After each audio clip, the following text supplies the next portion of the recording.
बांग्लादेश में आखिर क्या हो रहा है, ये किसी से छिपा नहीं है। तस्वीरें आप जानते हैं, हिंसा हो रही है, आगजनी हो रही है, हिंदू समुदाय के लोगों को निशाना बनाया जा रहा है, धमकाया जा रहा है, मौत के घाट उतारा जा रहा है। इन सब के बीच बांग्लादेश की राजनीति को लेकर एक बड़ा अपडेट आया है। अपडेट यह है कि आज बांग्लादेश की जमीन पर वो व्यक्ति पैर रखने जा रहा है जिसका वहां 17 साल से इंतजार हो रहा है, और वो व्यक्ति है पूर्व प्रधानमंत्री खालिदा जिया के बड़े बेटे और बीएनपी यानी कि बांग्लादेश नेशनलिस्ट पार्टी के कार्यकारी अध्यक्ष तारिक रहमान। और इसके लिए देखिए भारी भीड़ उमड़ी हुई है। रहमान के स्वागत के लिए भारी भीड़ सड़कों पर आपको नजर आएगी। ये एरियल तस्वीरें आप देख रहे हैं। आपको बता दें कि कई आपराधिक केस और आरोप के बाद गिरफ्तारी से बचने के लिए 2008 में तारिक रहमान बांग्लादेश छोड़कर चले गए थे और तब से लंदन में ही रह रहे थे। तारिक रहमान खालिदा जिया के सबसे बड़े बेटे हैं और उनके राजनीतिक वारिस भी माने जाते हैं। तारिक रहमान बांग्लादेश नेशनलिस्ट पार्टी यानी कि बीएनपी के कार्यवाहक अध्यक्ष भी हैं, जिनका इंतजार 17 साल से हो रहा था और आज वो बांग्लादेश पहुंचने वाले हैं। ऐसे में तारिक रहमान का इंतजार वहां की जनता, बीएनपी के समर्थक जो हैं वो कर रहे हैं और भारी भीड़ यहां पर आप देख सकते हैं उनके स्वागत के लिए। कई आपराधिक मुकदमे, कई आरोपों के बाद 2008 की बात करें तो वो बांग्लादेश छोड़कर चले गए थे और तब से लेकर अब तक इंतजार बांग्लादेश में उनका हो रहा है। फिलहाल बांग्लादेश के क्या हालात हैं ये आप जानते हैं। हिंदुओं पर, अल्पसंख्यकों पर लगातार अत्याचार किया जा रहा है और इन सब के बीच बांग्लादेश की राजनीति को लेकर ये एक बहुत बड़ा अपडेट है। आज बांग्लादेश की जमीन पर वो व्यक्ति पैर रखने जा रहा है, उसकी तस्वीर आप देख रहे हैं। 17 साल से इस व्यक्ति का इंतजार हो रहा है। पूर्व प्रधानमंत्री खालिदा जिया के बड़े बेटे, बीएनपी बांग्लादेश नेशनलिस्ट पार्टी के कार्यकारी अध्यक्ष तारिक रहमान आज बांग्लादेश पहुंचेंगे। रहमान के स्वागत के लिए कैसे भारी भीड़ इंतजार कर रही है सड़कों पर, आप तस्वीरें देख सकते हैं। और हमारे साथ दीपक बोहरा जी जुड़ गए हैं। दीपक जी, बहुत स्वागत है आपका एबीपी न्यूज पर। और पूर्व प्रधानमंत्री खालिदा जिया के बड़े बेटे आज बांग्लादेश पहुंच रहे हैं, उन हालातों के बीच जो कि पूरी दुनिया से अभी छिपे नहीं है। कैसे अल्पसंख्यकों पर, साथ ही साथ हिंदुओं पर खासतौर से अत्याचार इस वक्त बांग्लादेश में हो रहा है। निर्मम हत्या कर दी जाती है एक हिंदू व्यक्ति की, और उस बीच ये 17 साल का इंतजार बीएनपी के अध्यक्ष के तौर पर, जो कार्यकारी अध्यक्ष माने जाते हैं, वो खत्म हो रहा है। दीपक बोहरा जी, बहुत बहुत धन्यवाद। बहुत अच्छा लगता है आपके साथ जब होता हूँ सुबह सुबह। आज तो देश की राजधानी का मौसम बहुत शानदार है। ढाका में तो हिंसा चल रही है, तैयारी हो रही है कि लड़का वापस आए लंदन से। जैसा आपने बताया कि इसकी अम्मा जो थी एक्चुअल प्रेसिडेंट बीएनपी की, वो तो अस्पताल में है, वेंटिलेटर पे है। कुछ मेरे जो दोस्त हैं बांग्लादेश में, उन्होंने कहा कि अम्मा शायद चली गई है, लेकिन वेंटिलेटर पे तो कई सालों तक आप किसी को जिंदा रख सकते हो।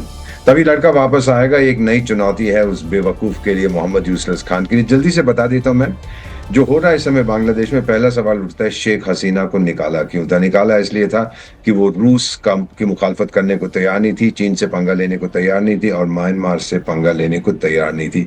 इस बेवकूफ वहां पैराशूट के जरिए ले आया। ये इलेक्टेड नहीं है, लेकिन जब इसको बोला गया था जाके इलेक्शन करा और देखेंगे कि प्रो अमेरिकन गवर्नमेंट वहां पर आएगी, तो इसको इतना चस्का लग गया पावर का, इसने कहा कोई इलेक्शन नहीं होगी। अनाउंस तो कर दी है फरवरी के महीने पर अभी जो दंगे करवा रहा है ये जानबूझ के, किसी की हत्या, किसी का ये, कि फिर मैं कहूंगा अपने चाचा से जो अमेरिका में रहता है कि देखो जी हालात बड़े खराब है, मैं इलेक्शन नहीं कराऊंगा। अब ये जो लड़का आ रहा है इससे क्या होगा, मैम ये घबराया हुआ है मोहम्मद यूसुफ खान, क्योंकि शेख हसीना के जो सपोर्टर्स थे, जो मुझे पता है, मेरे फ्रेंड्स बांग्लादेश में जो है, मैं हाल ही में बहुत देर पहले, ज्यादा समय नहीं हुआ मैं वहां पर था, उन्होंने ये बताया है कि जो शेख हसीना के समर्थक हैं अब वो बीएनपी के साथ मिल रहे हैं और वो ठोकेंगे ये जो जिहादी लोगों को इसने पनाह दे रखी है मोहम्मद यूसुफ खान ने। इसका मतलब मैम गृह युद्ध के वहां पर की संभावना वहां पर है।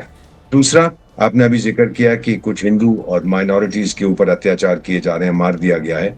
ये ज्यादा अगर हुआ तो फिर एक संयुक्त राष्ट्र संघ का 205 से एक प्रिंसिपल है, उसको कहते हैं responsibility to protect. Responsibility to protect का मतलब होता है कि अगर जो देश जहां पर ये लोग बसे हैं वो इनकी रक्षा नहीं कर सकता, कोई दूसरा देश अंदर जा सकता है, संयुक्त राष्ट्र संघ उसको रोकेगा नहीं। ये भी उम्मीद करता हूं कि इस बेवकूफ को पता है कि यही चीज की थी जब सर्बिया पे हमला किया था नेटो ने, गद्दाफी पर हमला हुआ था। ये रिस्पॉन्सिबिलिटी टू प्रोटेक्ट ये 2005 से एक है। रवांडा में जो जेनोसाइड हुआ था, सर्बिया में जो जेनोसाइड, फॉर्मर यूगोस्लाविया में, उसके बाद ये आया है। तो ये सारी संभावनाएं हैं, लेकिन सबसे सबसे बड़ी चीज इस समय यह है कि लड़का आ रहा है, उसकी सुरक्षा के लिए इंतजाम किए गए। अगर उसको कुछ हुआ, बांग्लादेश को आग लग जाएगी और सबसे पहले भागेगा ये बुढ़ा 90 साल का जो अपने आप को चीफ एडवाइजर कहता है। सो जो बांग्लादेश के गुड विशर्स हैं, जो वेल विशर्स हैं मेरी तरह, हम उम्मीद करते हैं कि अब स्थिति थोड़ी सी काम हो जाएगी, इलेक्शन होंगे और फिर बीएनपी की सरकार या शेख हसीना के साथ मिलके इन दोनों की सरकार वहां बनेगी और शांति आएगी। उसकी आर्थिक व्यवस्था भंग हो गई है कंप्लीटली, खाने को है नहीं, महंगाई बढ़ती जा रही है, लोग सड़कों पर इसलिए नहीं कि उनको कोई समस्या है भारत के साथ, वो फिर नॉर्मली एक चाहिए होता टारगेट। जब आपकी अंदरूनी समस्या होती है तो बाहर के आप किसी विक्टिम को ढूंढते हैं, तो वो भारत का कर रहे हैं। कुछ लोग तो बेवकूफ हैं, हम ये कर देंगे, सिलीगुड़ी कॉरिडोर, ये वो।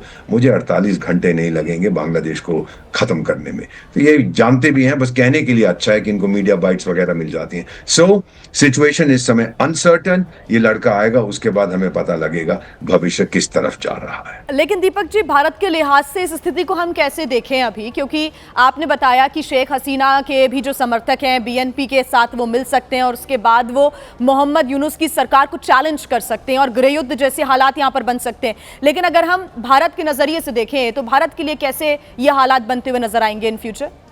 आपका बहुत अच्छा ये प्रश्न है मैम। हमारी पॉलिसी इसमें हमेशा ये होती है, एकदम से हम रिएक्ट नहीं करते, हम रुक जाते हैं, देखते हैं। पहले क्या होता है मैम, 4 स्टेप्स होते हैं जब हमारी डिप्लोमेटिक रिएक्शन। पहला होता है डिप्लोमेटिक, उनके राजदूत को बुला के झाड़ लगाते हैं, वो हमारे राजदूत को वहां बुला के खरी खोटी उसको सुनाएंगे। फिर दूसरा होता है इंटरनेशनल प्रेशर। हमारे जितने मित्र हैं सबको पता है, आपको पता है यूरोपियन यूनियन ने भी कहा है कि ये सही नहीं हो रहा, अमेरिका ने भी कहा। तीसरा होता है इकोनॉमिक प्रेशर, यानी आर्थिक प्रेशर जो हम बांग्लादेश पे बहुत डाल सकते हैं। और आखिरी होता है रिस्पॉन्सिबिलिटी टू प्रोटेक्ट। वहां तक हम नहीं पहुंचे हैं, तीसरे जगह पे जो है इकोनॉमिक प्रेशर पे हम पहुंच गए। अभी भी बांग्लादेश में मैम, ये तो बच्चे जो सड़कों पे निकलते हैं वो तो बहुत कुछ करते हैं, लेकिन जब मैं वहां था, जो 40 साल से ऊपर के, उन्होंने कहा कि भारत के बिना हम कैसे जिएंगे इस एरिया में। चाइना एक सिपाही नहीं, अगर आप लोगों ने हमें ठोका, चीन एक सिपाही नहीं भेजेगा। उसको क्या कहता, मर गया तो मर गया, मेरा क्या जाता। आप तो मुसलमान देश है, चीन को इस्लाम पसंद नहीं है, रूस को इस्लाम पसंद नहीं है, तो ये अकेला रह जाएगा ना, अमेरिका किसी को भेजेगा लड़ने के लिए। दीपक जी माफ कीजिएगा, मैं आपके पास वापस लौटूंगी, अपनी बात पूरी कीजिएगा।